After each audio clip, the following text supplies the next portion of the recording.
The rap game hasn't seen a feud this intense in decades, and it all started with Future and Metro Boomin. Their album, We Don't Trust You, didn't just shake up hip-hop.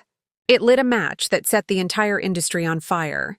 What started as a few subliminal bars turned into an all-out lyrical war, Drake versus Kendrick Lamar, with half the rap world picking sides. But what's coming out now is something nobody expected. Behind the scenes, Kendrick might have been sitting on one of the rap game's biggest secrets for years. That Drake's been using ghostwriters long before anyone else knew. And now, the story is finally being told. The war begins, Future and Metro's spark that ignited everything.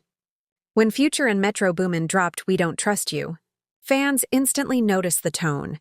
There were subliminals everywhere.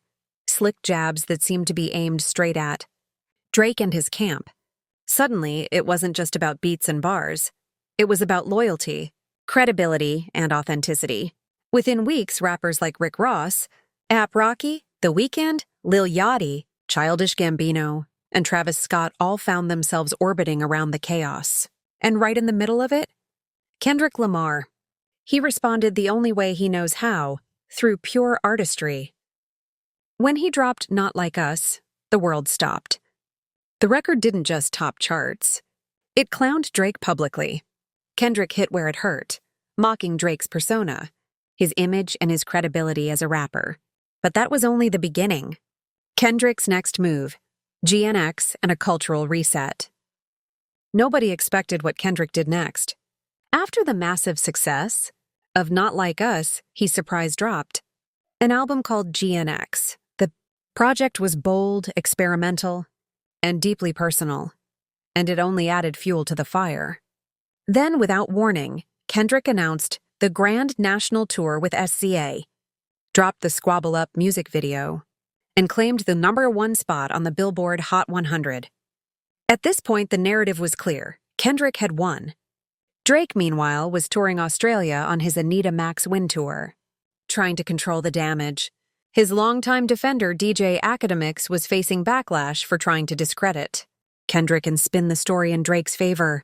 But with each new revelation, Academics' credibility began to crumble too. And when 2025 rolled around, Kendrick's dominance was undeniable. He was gearing up for the Super Bowl halftime show, the Super Bowl performance that broke records. When Kendrick Lamar took the stage at the 2025 Super Bowl halftime show, it wasn't just a performance, it was a moment in history. He brought out SZA, DJ Mustard, and even Samuel L. Jackson, and when the beat for Not Like Us dropped, the crowd lost their minds. It wasn't just a concert, it was a declaration.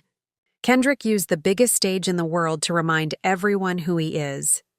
A rapper's rapper, a poet, and a truth-teller. That performance shattered records, becoming the most-watched halftime show of all time. Drake responded in his own way, dropping a new album with Party Next Door called Om Exi Ongs For You. Around the same time, Playboi Carti released I Am Music, which, interestingly enough, included Kendrick features. And that's when things got really interesting. Fans started revisiting the history between Drake and Kendrick, especially their 2012 collaboration. Poetic Justice from Kendrick's Good Kid, M.A.'d City. At first glance, it was just a smooth, radio-friendly hit. But now, there's a wild theory circulating online called the Poetic Justice Theory. According to this theory, Kendrick actually ghostwrote Drake's verse on that song and intentionally made him diss himself. The theory claims Kendrick knew about Drake's use of ghostwriters long before the Meek Mill vs. Drake beef or the Quentin Miller scandal ever broke.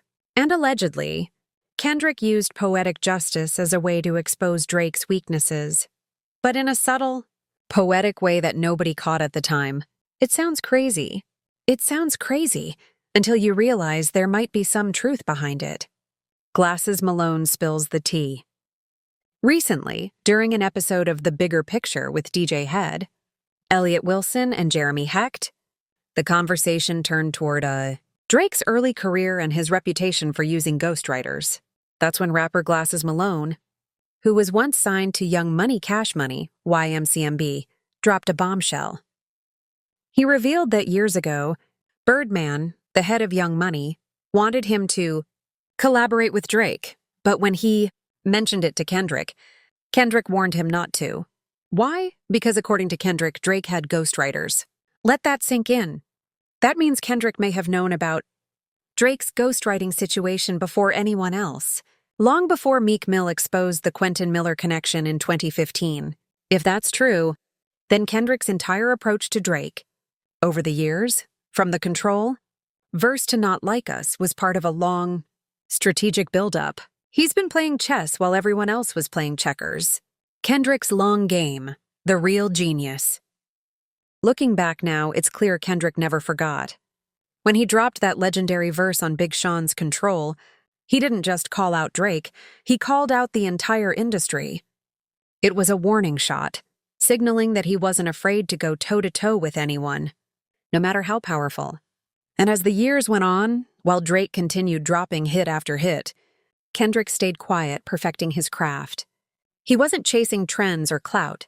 He was waiting for the perfect moment to strike.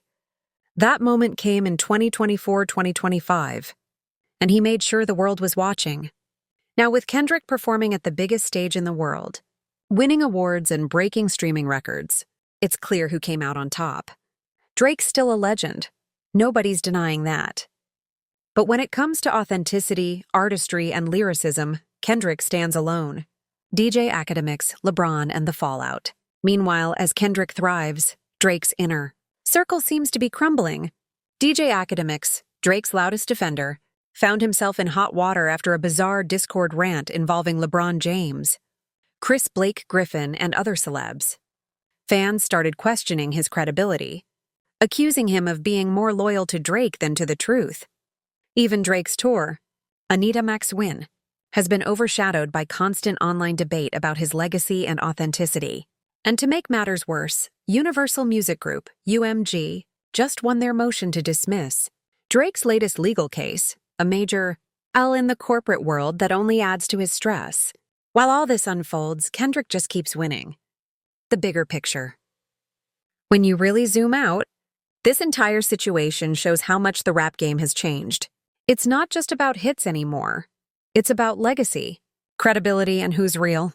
Kendrick's exposure of Drake's ghostwriting history, whether through direct callouts or subtle storytelling, and feels like the ultimate full circle moment. He's been planting seeds for years, and now the entire industry is watching those seeds grow into truth. From Poetic Justice to Control, from Not Like Us to GNX, Kendrick has been telling one long, poetic story, and the moral of that story is simple. Authenticity always wins.